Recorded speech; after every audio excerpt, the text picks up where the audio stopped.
Welcome, everyone, to another deep dive. Today, we're heading into the really vibrant world of Nepali folk pop. That's right. We're focusing on a true legend, Amrit Gurung and his band, Nepethia. Exactly. Our mission, really, is to unpack their amazing story. You know, how they went from, like, the back streets of Pokhara to stages all over the world. And how their music became this incredibly powerful voice for, Nepali identity and even social issues. Yeah, and we've got some source material guiding us today. It's got some pretty fascinating angles on their journey. Might even uncover a few surprising things along the way. Should be interesting.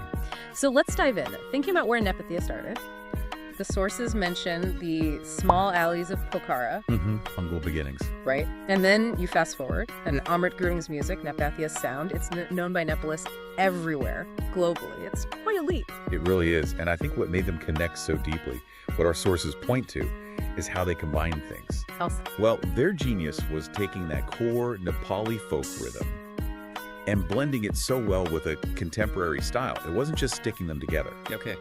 Think about it, they take traditional scales, maybe like Logageet, and fuse it with rock, with pop arrangements. They use traditional instruments too, right? The sarangi, the modal. Oh, right, yeah. Integrated right into the band setup. Exactly. So it sounded instantly Nepali, but also accessible, modern, and Amrit Gurung's voice. It's more than just singing. How do you mean? It's like he carried the actual stories of Nepali hills and Terai villages.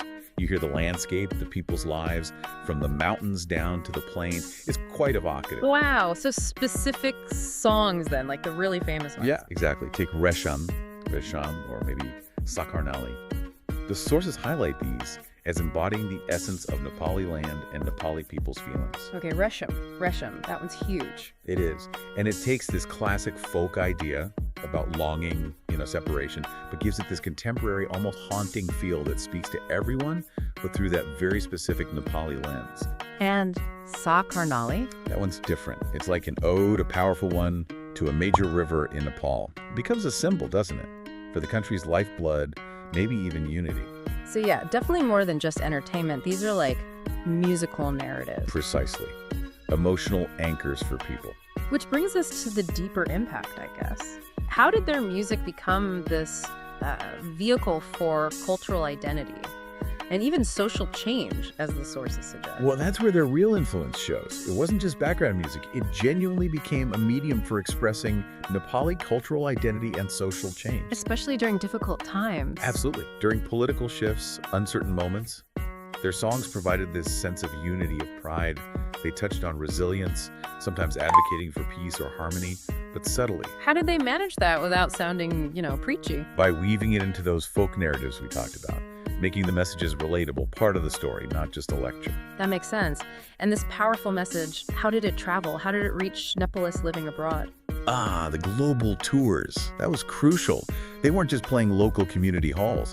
They were hitting major international venues. So Well, the sources mention specifically places like Wembley Arena in London and the Sydney Opera House. Imagine that. wow, that's huge. For Nepalists living overseas, seeing their music, their culture on those stages.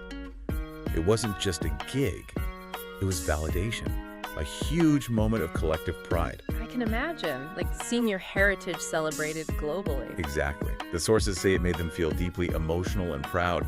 That music became a lifeline back home.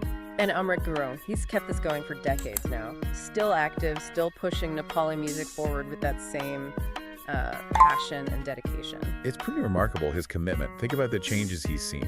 Musical trends, politics, audience expectations. Right, and staying true to the roots through all that. Yeah, it's not just performing. It's about constantly finding new ways to interpret those traditional sounds, keeping them fresh for new generations while respecting the old, making sure the music continues to reflect Nepali culture and feelings. So, the ultimate takeaway then, if you had to sum it up. I think it's that Amrit Gurung and Nepethia aren't just names associated with Nepali music.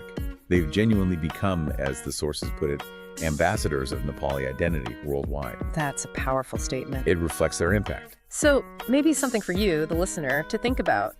How music, like Nepethia's, can act as this living witness to a culture's whole story, its history, its emotions, its struggles. It crosses borders in a unique way. It really does. Connects people not just through a beat, but through shared stories, that sense of belonging. Maybe explore that a bit more, how songs build those bridges and affirm who we are. Few other things can do that quite the same way.